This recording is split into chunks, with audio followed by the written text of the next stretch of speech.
짜잔. 할렐루야. 오늘도 기도학교에 오신 여러분을 진심으로 환영합니다. 햇살이 정말 뜨거워졌어요. 거짓말같이 또 한겨울을 지나고 여름이 오고 있어요. 신실하신 하나님께서 또 과일을 익게 해주시고 우리의 믿음도 익어가고 기도학교는 더 명문학교로 성장하고 있습니다. 오늘 제목 띄워주세요. 기도훈련, 기도 시작은 이렇게. 여러분, 제 기도학교 1강에서 기도를 뭐라고 했는지 혹시 기억나세요? 기도는 1강에서 말했던 거, 주의 이름을 부르는 것. 우리 주기도문 처음에 시작이 하늘에 계신 우리 아버지여. 하늘에 계신 우리 아버지여. 하나님의 이름을 부르는 거거든요. 우리가 누구한테 편지를 쓸 때도 사랑하는 누구누구에게, 누구누구에게, 투 누구, 디어 누구 이렇게 하잖아요. 편지랑 기도가 똑같아요. 처음에 시작할 때는 이름을 불러요. 그 이름을 부르는 것이 그냥 기도 다예요, 사실은. 기도의 시작은 이렇게, 이 얘기가 사실 기도학교 1강이랑 지금 맞물려 있는데요. 주의 이름을 부르는 것에 대해서 오늘 이야기를 할 거예요. 우리가 다 주의 이름을 부르는데 또 주의 이름을 부른다는 그거 하나만 갖고도 얼마나 많은 이야기를 할 수 있는지 몰라요. 그 이름을 부른다라는 것. 오늘 본문 말씀 보겠습니다. 요한복음 8장 12절 간단해요. 함께 읽겠습니다. 예수께서 또 말씀하여 이르시되 나는 세상의 빛이니 나를 따르는 자는 어둠에 다니지 아니하고 생명의 빛을 얻으리라. 복음서에 보면 예수께서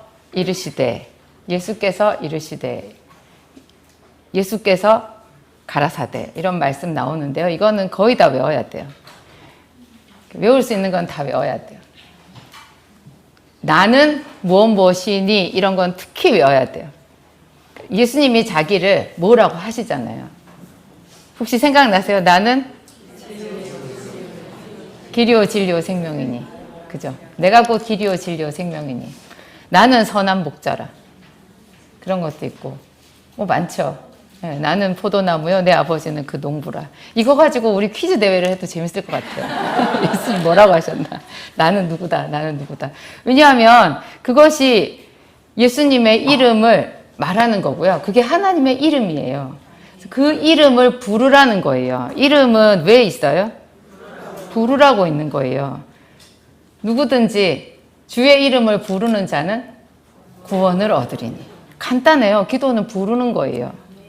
처음부터 끝까지 이름만 불러도 돼요. 그 이름을 부르는 것이 또 지식이 있어야 그분의 이름을 부르는데요. 하여튼 예수님께서 오늘 우리가 이제 이야기할 예수님의 이름은 빛이에요. 나는 세상의 빛이니 나를 따르는 자는 어둠에 다니지 아니하고 생명의 빛을 얻으리라. 그럼 여기 한 구절에서 우리가 하나님이 우리를 어떻게 보시는지 눈치를 챌 수 있어요. 하나님이 보실 때 우리는 어둠 속에 있어요. 우리는 어둠 속에 있다고 생각하나요? 우리는 잘 가고 있어요. 그래서 심지어 내 애도 내가 가르치잖아요. 너 그렇게 하지 말라고. 너 그렇게 살면 큰일 나. 이렇게 얘기하죠. 이런 거를 두고 물론 다 그런 건 아니지만 예수님께서 심히 우려하시면서 하신 말씀이 있어요. 소경이 소경을 인도하면 어떻게 되겠느냐. 둘 다 구덩이에 빠지지 않겠느냐. 하나님께서 보셨을 때는 우리에게 빛이 없어요. 그래서 우리가 소경이랑 똑같대요. 근데 놀랍게도 빛을 구하지 않는 소경이에요. 자기가 소경인 줄을 알지 못하는 소경인 거죠. 그래서 참 안타까우신 거예요. 예수님께서 분명하게 말씀하셨어요. 나는 세상의 빛이니 나를 따르는 자는 어둠에 다니지 아니하고 생명의 빛을 얻으리라. 이게 지금 요한복음 8장에 있는 말씀인데요. 요한복음 7장하고 8장이 연결되어 있어요. 요한복음 7장이 초막절 이야기예요. 요한복음은 각 장이요. 거의 사건이 1개 내지는 2개예요. 사건이 굉장히 간단해요. 누가복음, 마태복음 보면요. 안에 사건, 특히 누가복음은 엄청 많은 사건들이 들어있거든요. 그 마가복음은 막 뛰어가요. 그냥 다 축약이에요. 어떤 부분에 있어서는 다른 복음서에 있는 것보다 훨씬 자세하게 얘기하기도 하지만 마가복음은 그냥 마구 달리는 복음이거든요. 봤을 때. 근데 누가복음은 사건이 엄청나게 많고 요한복음은 신비롭게도 각 장에 사건이 1개, 많아야 2개예요. 어떤 것은 한 장 안에 처음부터 끝까지 예수님의 말씀만 기록이 되어 있기도 해요. 내가 참 포도나무요 내 아버지는 그 농부라. 너희는 마음에 근심하지 말라. 하나님을 믿으니 나를 믿으라. 그런 걸로 시작해가지고 한 장이 가득가득 채워져 있기도 하거든요. 요한복음 7장은 초막절 이야기예요. 초막이 뭐예요? 이거 뭐 초막 아시죠? 예. 뭐 옛날에 우리 초가집 비슷한 거잖아요. 초막절이에요. 이스라엘에 절기가 몇 개가 있는데 그 중에 하나 중요한 절기가 초막절이거든요. 이 초막절은 초막을 지어가지고 그러니까 집짓기를 하는 거예요. 풀이나 나무 같은 걸로 간단하게 집을 지어서 그 집 안에서 머물면서 하나님을 기념하는 절기예요. 이것이 이스라엘의 굉장히 중요한 절기인데 이게 무엇을 뜻하는 거냐? 광야 생활을 추억하라는 거예요. 광야에서 그들이 집이 없이 초막을 짓고 이동하면서 살았잖아요. 그러니까 광야에 40년 동안 이스라엘 백성들이 광야 생활을 하면서 하나님의 말씀, 그들 하늘에서 내리는 만나를 먹고 반석에서 나오는 물을 마시고 하나님만 의지하고 40년을 광야에 살았잖아요. 그때를 추억하라는 거예요. 그때를 기념하라는 거예요. 그게 초막절이에요. 그것이 요한복음 7장에 나와 있는데 8장도 7장, 8장 같이 엮어져서 이 초막절의 연속이거든요. 그때 그 초막절에 예수님께서 예루살렘에 올라가셔가지고 그 백성들에게 주셨던 설교 말씀이 많이 나와 있어요. 요 중간에 이제 그 가늠하다가 현장에서 잡힌 그 여자 이야기도 끼어져 있고 그렇거든요. 근데 이 초막절에 이스라엘이 했던 중요한 행사가 2가지가 있대요. 저는 이거를 저희 목사님한테 배웠는데요. 제가 신학을 안 해서 이런 건 모르거든요. 목사님이 가르쳐 주셨어요. 설교 시간에 다 같이 배웠어요. 저도 여기서 배웠어요. 목사님이 뭘 얘기해 주셨냐? 초막절에 2가지 행사. 하나는 등불을 켠대요.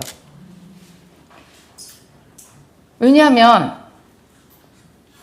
불기둥이 있었잖아요. 이스라엘 백성들이 광야에서 이렇게 행진할 때 불기둥, 깜깜한 밤에 불기둥이 있었어요. 그 불기둥이 길을 인도했거든요. 그리고 이 불기둥이 그 애굽의 병사들하고 이스라엘 백성들을 분리시켰잖아요. 홍해를 어떻게 아니 뒤에서 말 타고 그 애굽의 병사들이 그 군대가 쫓아오는데 여기는 뭐 양떼, 소떼, 뭐 어린애들 등에 지고 업고 살림살이 다 지고 이래가지고 가는 사람들이랑 어떻게 섞이지 않고 홍해를 다 건너고 뒤에 이 병거가 들어가고 좀 상상이 안 되더라고요. 그래서 제가 성경은 좀 현실성이 떨어지는 것 같아. 이게 좀 지어낸 얘기 같은 냄새가 살짝 나는데 이러면 믿어지지 않으면 나는 큰일인데 어떡하지? 그리고 성경을 자세히 봤더니요. 불기둥이 있었어요. 불기둥이 딱 나타난 거예요.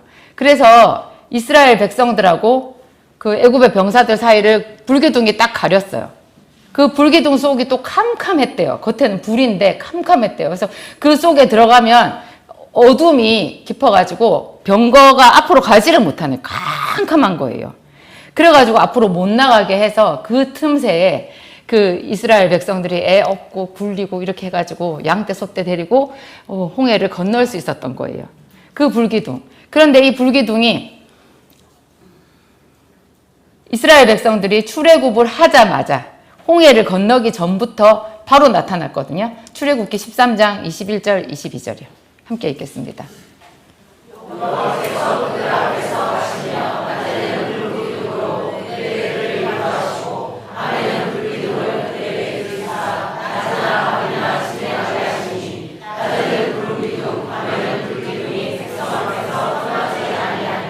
지금 아직 홍해를 건너기 전이에요.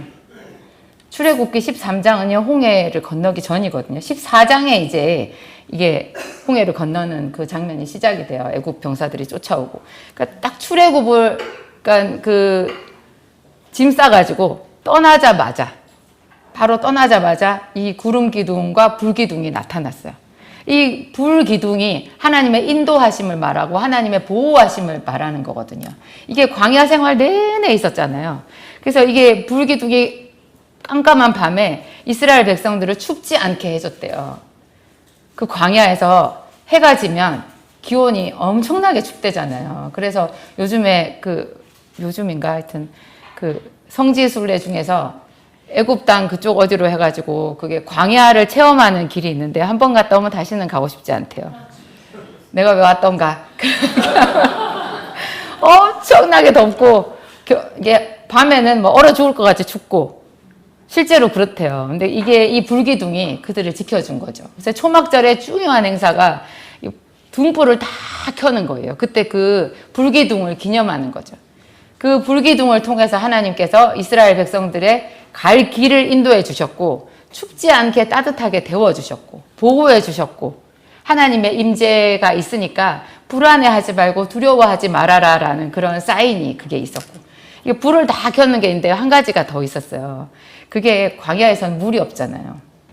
하나님께서 반석을 깨서 쳐서 물이 나오게 하셨고 매번 이게 물을 공급을 해주셨잖아요. 그래서 실로암 못에 가가지고 물을 길어다가 하나님의 성전의 제단에 붓는 행사래요. 그게. 그래서 요한복음 7장, 8장에 그 두 가지에 대해서 예수님께서 해주신 말씀이 있는데 8장에 우리가 조금 전에 읽은 거 나는 세상의 빛이니 나를 따르는 자는 어둠에 다니지 아니하고 생명의 빛을 얻으리라. 요게 이제 빛에 대한 그 등을 켜는 빛에 대한 이야기고요. 7장 37절, 38절 함께 읽겠습니다.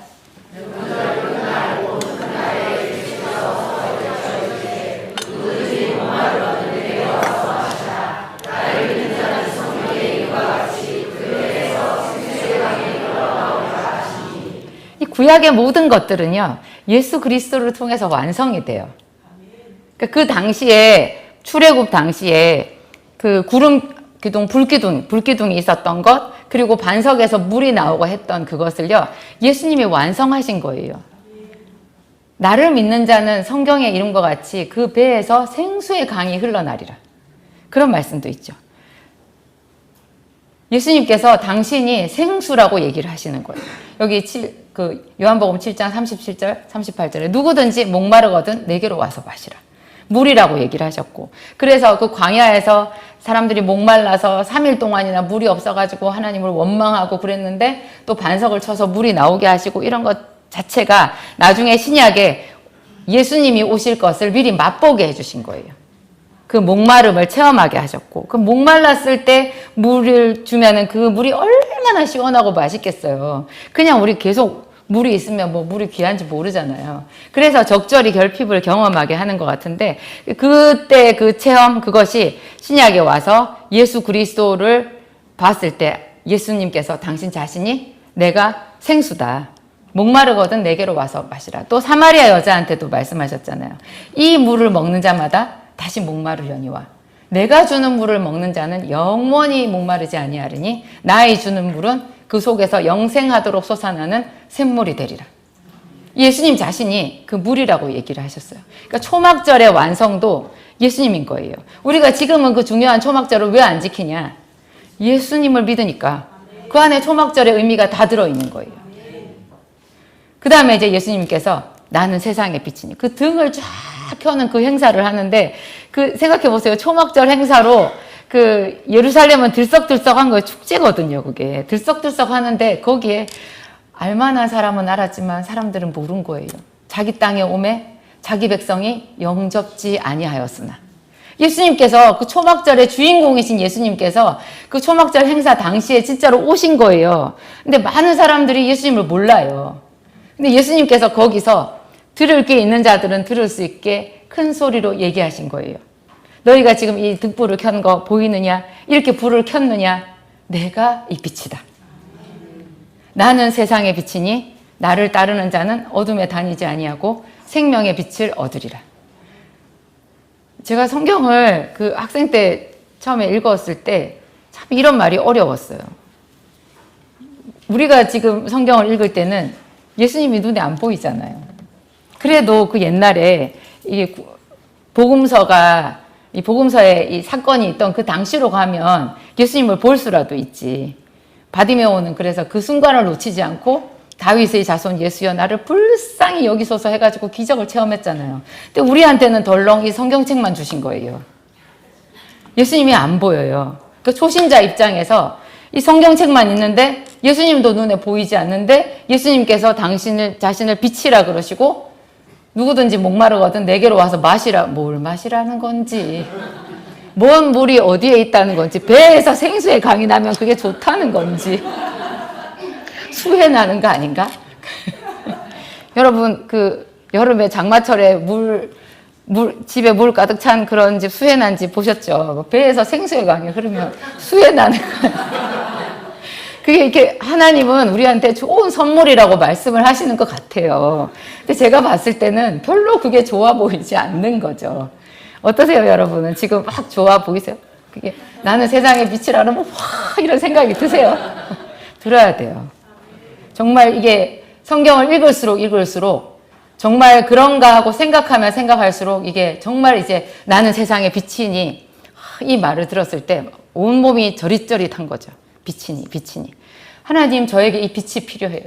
정말 저에게 이 빛이 필요해요. 저는 지금 캄캄하거든요. 주님께서 저희 집에 오시기만 하면 모든 문제가 다 해결될 것이라는 걸 제가 알겠어요.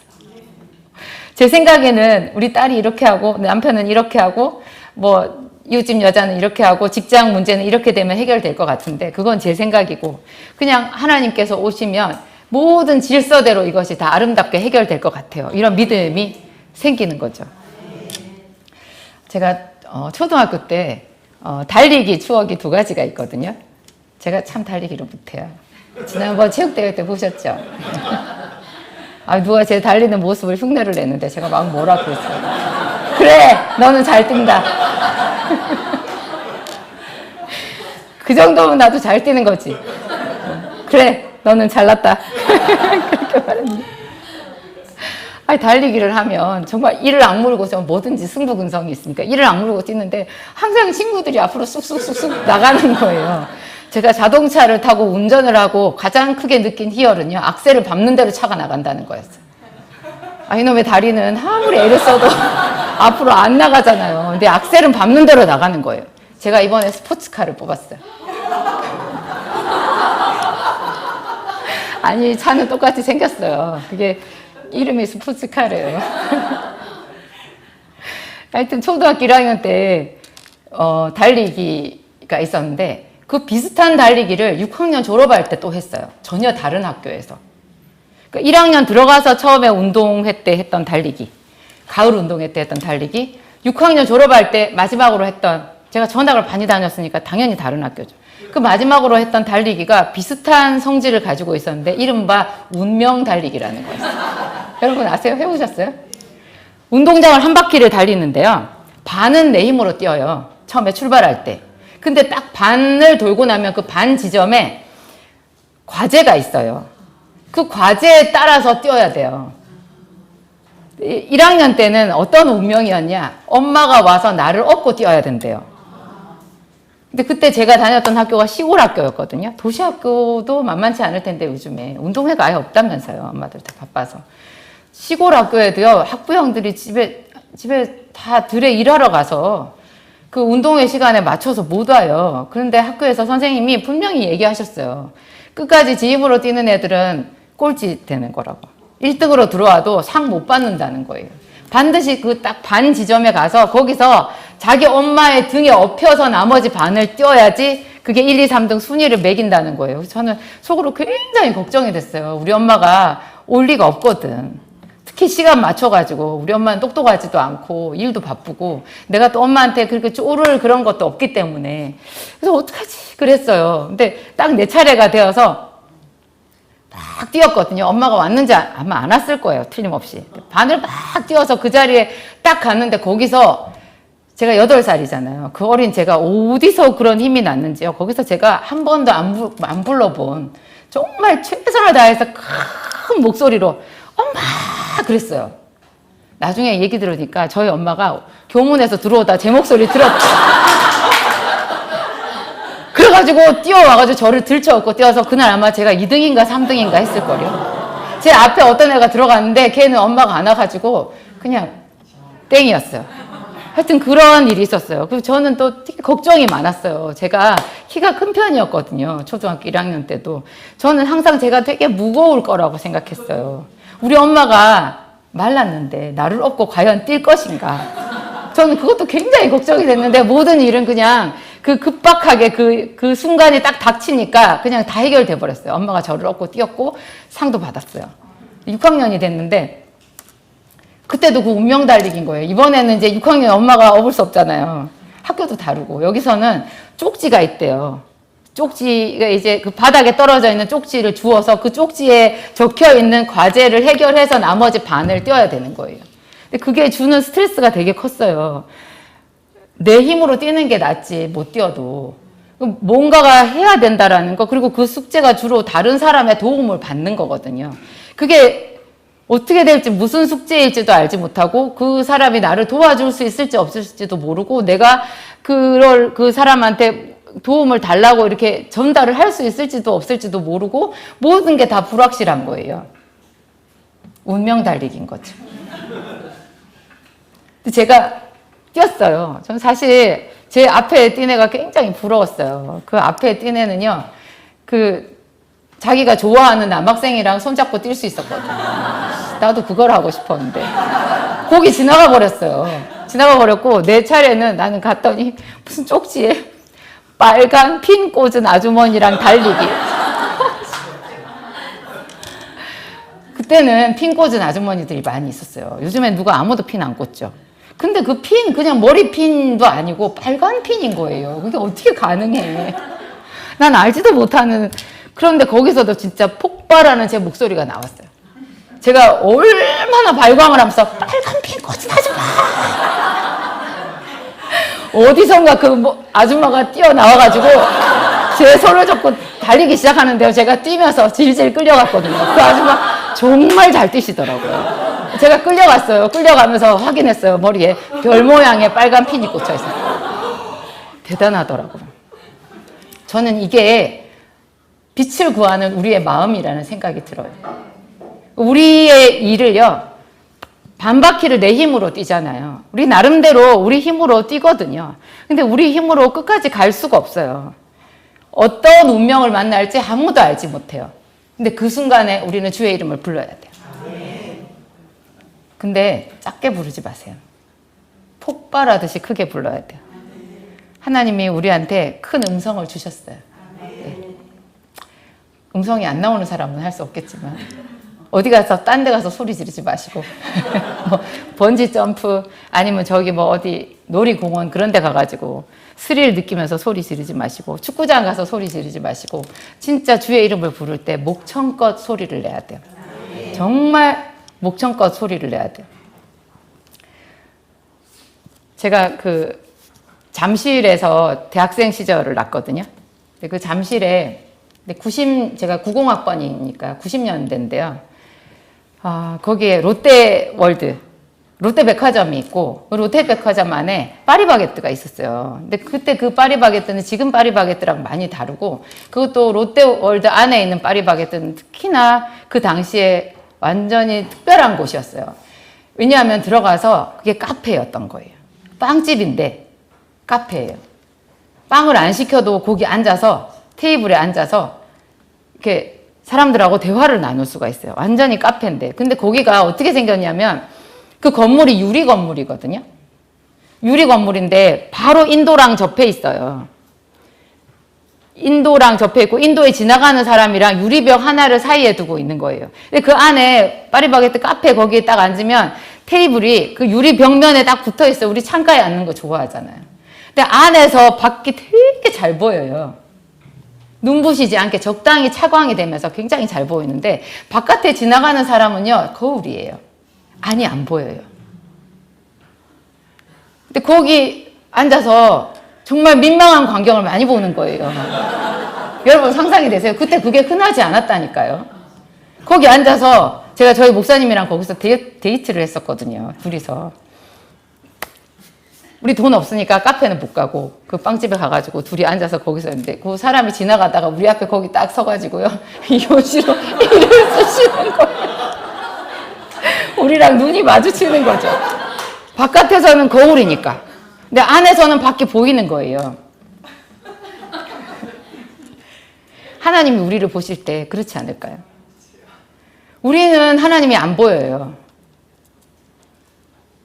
그래서 오늘 목사님이 말씀하셨잖아요. 하나님이 우리 말을, 우리 혀의 말을 다 잘 듣는데 우리는 하나님이 우리 말을 들을 거라는 생각을 안 하는 거죠. 그렇게 된 유리벽 앞에 가서 된 그 모양을 생각하시면 맞을 것 같아요. 거기서. 별 사람들 다 있거든요. 넥타이 매는 사람도 있고요. 이 청소하시는 분도 계시고요. 머리를 막 이렇게 하시는 분도 있어요. 근데 언젠가 그렇게 하는 그 사람이 속에 들어와서 파리바게뜨 거기 테이블에 앉으면 기겁하지 않겠어요? 자기가 그동안 무슨 일을 했던 것인가. 그런 생각이 드는 거죠. 우리가 생각하는 하나님은 가까이 가지 못할 빛 가운데 있어요. 저는 그 디모데 전서에 나오는 말씀, 이 말씀 굉장히 좋아하는데 6장 16절 말씀 같이 읽겠습니다.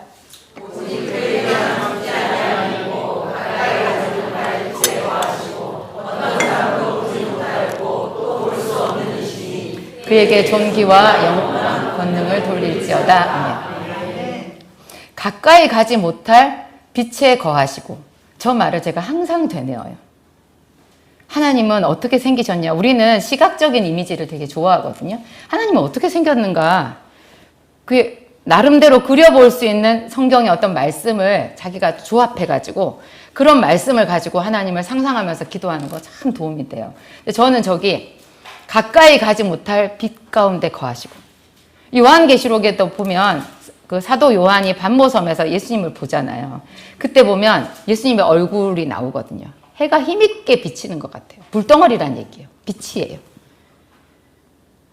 너무너무 광채가 나서 사람이 볼 수가 없는 그런 빛이거든요. 근데 가까이 가지 못할 빛에 거하시고, 예수님이 나는 세상의 빛이니 이렇게 말했을 때 여러분은 그 빛이 어떤 빛으로 연상이 되세요? 촛불? 그 빛이 뭐 얼마나 강렬한 뭐 엄청난 빛일 거라는 생각이 드세요? 그런데 요한계시록에 보면 그 빛이 얼마나 강한 빛인지 나와 있고, 이 디모데 전서에도 가까이 가지 못할 강렬한 빛이라는 이야기가 있는 거예요. 이것은 거룩함을 말하고, 우리는 죄인이잖아요. 거룩함을 말하고 또한 아름다움을 말해요. 경이로움을 말해요. 그리고 이것은 치료를 말해요. 나를 경외하는 이들에게는 의로운 해가 떠올라서 치료하는 광선을 발하리니 저희가 외양간에서 나온 송아지같이 뛰리라. 말라기서에 나온 말씀이에요. 의로운 해가 떠올라서 치료하는 광선을 발하리니, 이 빛이 치료하는 광선을 발해요. 예수님의 이 빛은요, 치료하는 빛이에요. 그러니까 이 가까이 가지 못할 이 빛을 상상하면서 이 빛이 나에게 와서 나를 치료하는 거를 구하면 돼요. 우리가 나는 세상의 빛이니 할 때 이 빛을 그냥 이렇게만 생각하면 이게 강렬한 어떤 주의 이름을 부르는 그런 걸로 와닿지를 않거든요. 근데 이 빛의 속성에 대해서 우리가 여러 성경 말씀을 가지고 나름대로 이렇게 정립을 하는 거예요. 그러면 이 빛 한 가지만 가지고 내가 그날 일주일 내내 기도할 수 있어요. 이 빛을 내가 가질 수 있다면, 이 빛이 우리 집에 임한다면, 이 빛이 내 병든 몸에 임한다면, 이 빛이 한 치 앞을 분간할 수 없는 우리 집에 임한다면 선명한 길이 보이지 않겠어요? 뭐를 택해야 되는지. 빛이 없어서 뭘 선택해야 되는지 모르잖아요. 보통 우리가 고난을 당하지 않으면요, 그냥 나는 잘 보고 잘 살고 있는 것 같아요. 그런데 고난이 딱 닥쳤을 때 비로소 알게 되죠. 내가 사실은 전혀 분별력이 없다라는 것을, 지식이 없다라는 것을 알게 돼요. 그래서 고난이 유익인 거예요. 고난이 없으면 우리가 잘나서 그냥 다 잘 사는 줄 알거든요. 막힌 데가 없는 줄 알아요. 다 그냥 나는 그러니까 신앙생활 잘하니까 하나님이 나를 이쁘게 보셔서 난 잘 살고 있어. 이렇게 생각하는 거죠. 착각인 거죠. 사실은 우리는 다 하나님에 대해서 열려있는 사람들이 아니에요. 저도 그래요. 제가 뭐 간증하니까 하나님의 음성 들은 이야기 이렇게 많이 하고 해서 뭐 저 사모님은 하나님의 음성을 자주 듣나 보다. 전혀 아니고요. 전혀 아니에요. 그 모세가 40일 동안 시내산에서 40일 동안 그냥 하나님과 대면해가지고 계속 그렇게 같이 있었을까요? 제가 그런 생각도 해봤어요. 하나님 앞에 기도한다라는 것은요, 침묵 속에 기다리는 거예요. 아무리 영적으로 민감한 그런 사람이라고 해도요, 굉장히 긴 시간 하나님 앞에 기다려야 돼요.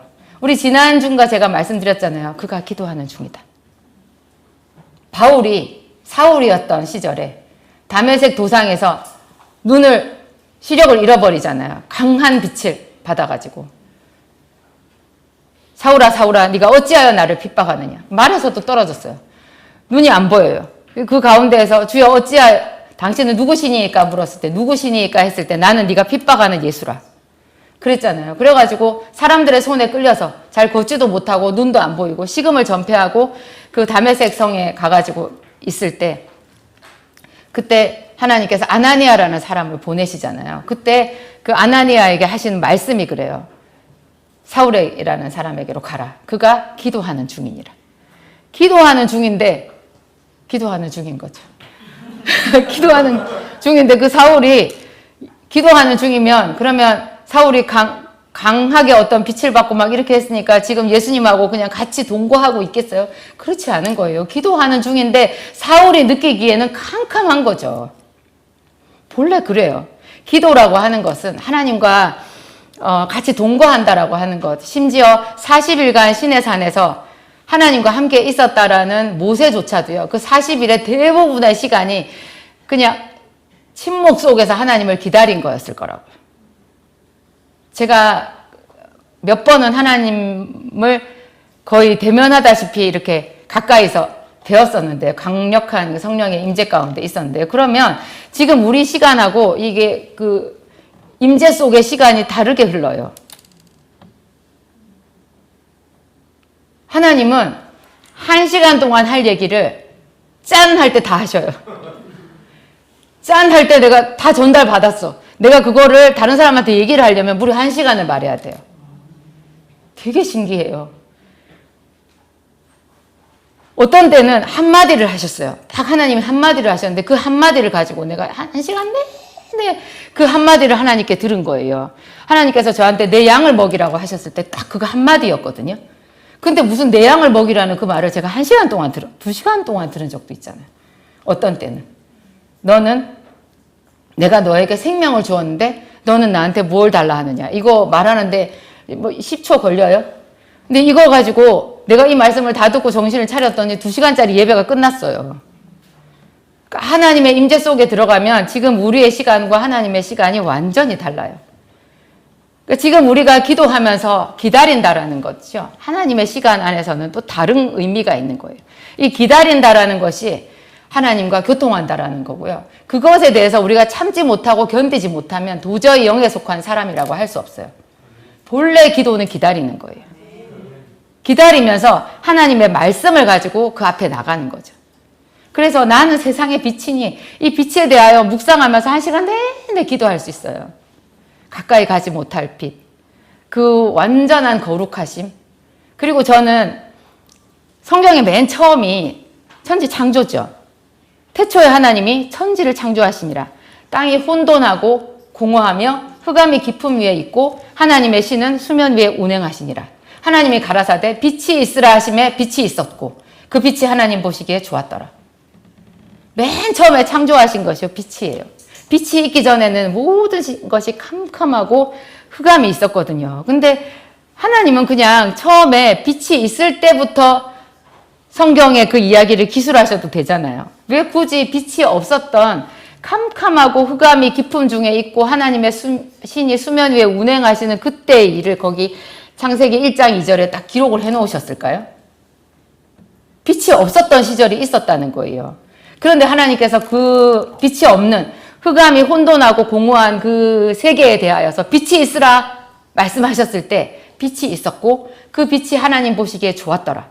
그것은 우리한테 말씀하시는 거예요. 우리가 예수 그리스도를 알기 전에 또 예수 그리스도를 안다고 하더라도 자주자주 우리는 세상 속에 속했잖아요. 그래서 우리 속에는 흑암이 많아요. 항상 새롭게 하나님의 말씀을 구해야 돼요. 그래서 그 말씀이 오면 내 속에 빛이 임하고 모든 것이 질서정연하게 되는 거예요. 하나님의 말씀은 질서예요. 우리가 말씀을 잃어버려가지고 그 질서를 놓친 거거든요. 말씀을 어떻게 잃어버렸어요? 하나님이 동산 중앙에 있는 선악을 알게 하는 나무의 열매는 먹지도 말라. 먹지 말라. 이렇게 얘기하셨잖아요. 그렇게 얘기하셨는데 그 말을 어겼죠. 사실은 아담과 하와가 하나님을 닮은 사람이었어요. 왜냐하면 하나님께서 지을 때 하나님의 형상을 따라 지었거든요. 그리고 모든 만물보다 사람을 뛰어나게 지었어요. 그래서 오늘 대표 기도 때 우리 고집사님이 하신 말씀, 저희를 천사보다 하나님보다 조금 못하게 하시고, 그죠? 그 시편에 있는 말씀이잖아요. 시편 8편에 있는 말씀인가요? 우리를 하나님의 형상대로 지은 거예요. 하나님을 닮게 지었어요. 근데 하나님보다 약간 못하게. 거의 하나님을 닮게 신의 성품을 가진 그런 그 인격체로 우리를 만드셨죠. 그랬는데 마귀가 뭐라 그랬어요? 뱀의 입을 빌어서 저 선악과를 먹는 날에는 너희가 하나님같이 될 거라 그렇게 말했어요. 사실 이미 하나님같이 되어 있었거든요.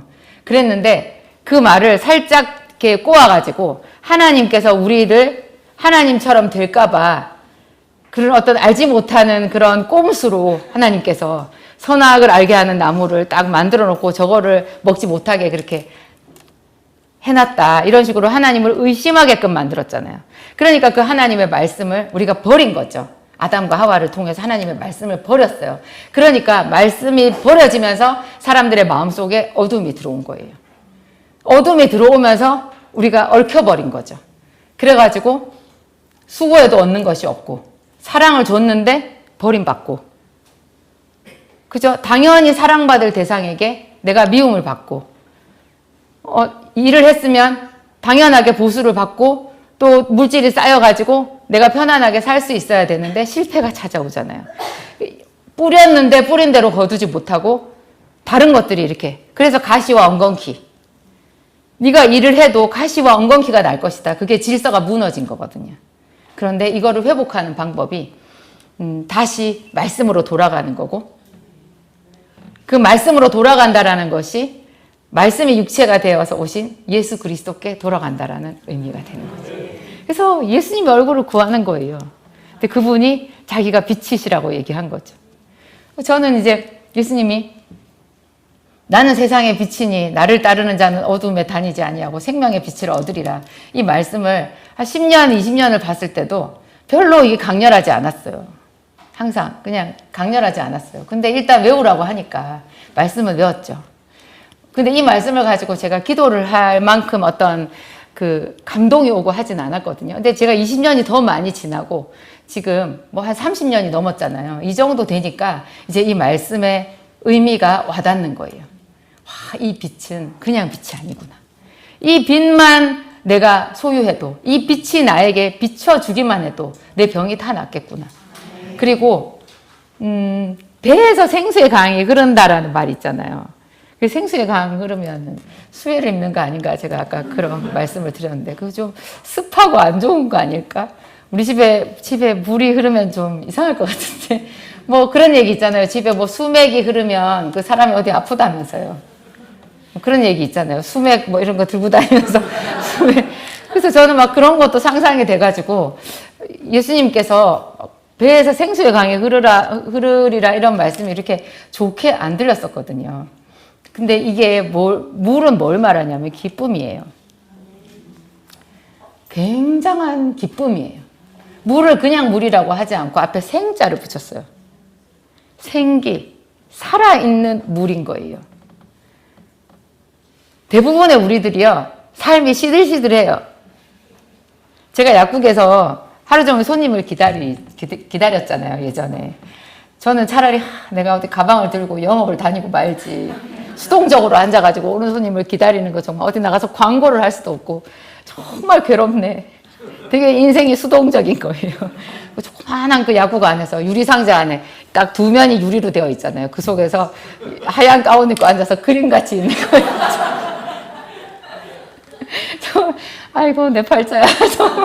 그런 생각이 들었어요. 하나님, 나는 어쩌다가 여기 이 안에 이렇게 앉아있게 되었을까요? 그런 생각을 많이 했었는데, 근데 하여튼 하나님 제 삶이 그렇게 이렇게 시들시들한 거죠. 저도 시들시들하고. 근데 제가 그 찾아오는 사람들을 이렇게 봤을 때 어떤 순간에 그 사람들의 그 사람마다 한 사람 한 사람마다 어떤 연속선 같은 느낌이 들더라고요. 항상 웃고 다니는 사람이 있어요. 항상 재밌는 사람이 있어요. 항상 화가 난 사람이 있어요. 언제나 우울한 사람이 있어요. 항상 너 옆에 누가 내가 오기만 해봐. 확 찔러버릴 테니까. 그런 얼굴로 다니는 사람이 있어요. 나는 어떤 사람일까 그게 좀 걱정이 되던데. 근데 그 모든 사람에게 이 예수님의 말씀이 주는 이 생명수가 임하잖아요. 그러면 정말 사람들이 살아나는 거예요. 다 기쁜 거예요. 제가 예전에 우리나라 문학의 거인 이상이라는 사람 있잖아요. 이상한 사람이죠. 대단하신 문학가이긴 하는데 그분의 문학 작품을 읽고 있으면 같이 권태에 빠져요. 그 사람이 좀 이상해지는 것 같아요. 정말 그분의 책, 이상의 날개 이런 걸 읽으면 완전 정신병이 올 것 같은 지독한 권태를 느낄 수 있어요. 그것은 서양의 유명한 작품 까뮤의 이방인을 읽었을 때 제가 정점을 찍었어요. 그러니까 어느 날 내가 주일날 아침에 대학생 때 문학 작품을 읽자 이렇게 해가지고 그날 아침에 까뮤의 이방인을 2시간에 걸쳐서 마무리 완독을 하고 예배를 가가지고 제가 얼마나 통탄하면서 후회를 했는지 몰라요. 여러분 그런 문학 작품이나 그 토요일 밤에 그런 이상한 영화 보고 다음날 주일 예배 오면 예배 완전 망쳐요. 그게 이상의 날개처럼 까미의 이방인 그게요 완전히 권태예요. 모든 것이 권태예요. 해는 왜 뜨고 난리야. 바람은 왜 불고 난리야. 그렇게 되는 거죠. 어떤 여자분이 약국에 오셔서 저한테 얘기하셨어요. 왜 꽃들은 피고 난리야. 그분 정말 착한 분이었거든요. 굉장히 개그스럽게 들리긴 했는데 그분의 그 일상의 그 무게 너무 힘겨운 그게 느껴졌었어요. 그거를 치료하시는 힘이 예수님께서 말씀하신 그 배에서 생수의 강이 흘러나리라. 갑자기 상황은 똑같아요. 여전히 남편도 내 말 안 듣고 애들도 내 말 안 듣고 누구도 내 말 안 듣고 뭐도 뜻대로 안 되고 돈도 없어요. 그런데 이 하나님의 말씀 생수의 강물이 흐르면 갑자기 내가 모든 것을 할 수 있다라는 그런 마음이 들어요. 믿음이 생겨요. 그래서 야곱처럼 되는 거죠. 야곱이 자기 아버지 이삭에게 축복을 받으려고 이삭의 믿음이 작았던 거라고 제가 말씀드렸죠. 분명히 믿음의 사람이긴 하지만 믿음엔 분량이 있잖아요. 이삭의 믿음의 분량이 작았어요. 그래서 쌍둥이 아들 달랑 아들이라고 둘밖에 없는 그 두 아들 중에 하나밖에 축복해 줄 만한 분량이 안 됐어요. 나머지 아들한테는 줄 것이 없다 그랬어요. 어떤 여자분이 이렇게 말했어요. 자기가 큰 딸을 하나 낳는데 자기는 둘째 애를 절대로 낳을 수가 없겠더래요. 더 이상 줄 사랑이 없대요. 큰애를 너무 사랑해가지고 두 번째한테는 줄 사랑이 없다라는 거예요. 근데 둘째가 태어났는데 둘째가 더 이쁘더래요. 우리의 믿음의 분량을 키워야 돼요. 이 야곱은 그런 아버지 이삭에게 자기가 이제 이삭이 큰아들 에서만 축복해 주려고 하니까 그 속임수를 썼잖아요. 물론 잘못된 방법이었지만. 근데 그렇게 해서 결국 하나님과 함께 해주셔가지고 나중에 야곱이 야복강 나루에서 정말로 하나님께 정말 자기 아버지가 아니라 진짜로 하나님께 나를 축복해 주소서 해가지고 환도뼈가 부러지면서까지 그 축복을 받았잖아요. 그 축복을 받고 나니까 어떻게 돼요? 얼마나 많은 사람한테 축복을 해줬어요. 세상에. 그죠? 자기 아들, 12아들. 그 12아들만 축복해 준 게 아니에요. 요셉의 두 아들을 자기 아들이래요. 자기한테 손자를 자기 아들로 입양한 거예요. 그 애들까지 다 축복해주고 또 그것만 해줬어요? 바로 왕한테 축복해줬어요. 바로 왕한테 축복을 2번 해줬어요. 들어갈 때 축복해주고 나올 때 또 축복해요. 정말 대단하죠. 우리가 그런 마음이 드는 거예요. 정말로 빛이신 예수님의 빛을 내 안에 품고 또 그런 생수의 강물이 내 안에 있기만 하면 그냥 모든 게 문제가 하나도 안 되는 거예요. 내가 그냥 딱 축복의 통로가 돼서 말 안 듣는 아들 축복할 수 있고 능력 없는 남편 축복할 수 있고 못생긴 아내 축복해 줄 수 있고 예쁘죠? 못생긴 아내라고 해서 죄송해요. 제가 못생긴 자아가 있어가지고 제가 항상 못생긴 자아가 있어요. 그래가지고 남편이 저한테 예쁘다고 그러면 제일 좋은 거예요. 그래서 제가 남편한테 그랬어요. 아니, 세상에 누가 나한테 예쁘다고 말하는 것보다 당신이 나한테 예쁘다고 하는 게 좋지. 그럼 내가 다른 사람한테 가서 예쁘게 보이면 맞아요? 아우, 예쁘다고 해주니까 너무 좋네. 그렇게 하여튼 그렇습니다. 우리 마음의 분량을 키워야 돼요. 이렇게 이 빛 대신 예수님을 깊이 묵상을 많이 하세요. 예수님께서 우리를 보셨을 때 우리가 어둠의 자식들이라고요. 빛이 필요한데 안타깝게도 아무도 빛에 갈급해하지 않는다고요. 정말 그 생수가 필요한 사람들인데 그 생수의 필요성을 알지 못하고 맨날 배부르게 하지 못할 것만 구한대요. 배부르게 하지 못할 것을 쫓아다닌다는 거예요. 두더지처럼. 근데 정말로 필요한 것 예수님 그 자체를 구하라는 거예요. 그 자체를 구한다라는 것이 주의 이름을 부르는 거예요. 기도의 처음과 끝이 그냥 계속 그 이름을 부르는 거더라고요. 근데 그 이름 안에 이런 빛이 있고 생수가 있고 또 다른 것들이 있잖아요. 또 선한 목자 되신 예수님, 양의 문이 되신 예수님, 여러 가지 것들이 있어요. 부활이요 생명 되신 예수님. 자기 필요에 따라 입맛대로 그분의 이름을 부를 수 있어요. 기도하시겠습니다. 하나님 감사합니다. 주님 빛으로 우리에게 오셨지만 우리는 주님을 알아보지 못했습니다. 깨닫지 못했습니다. 지금도 주님이 얼마나 우리에게 필요한 빛인지, 내 삶의 어둠이 깊은지, 내 삶에 하나님의 생수가 얼마나 절실하게 필요한지 우리는 잘 알지 못합니다.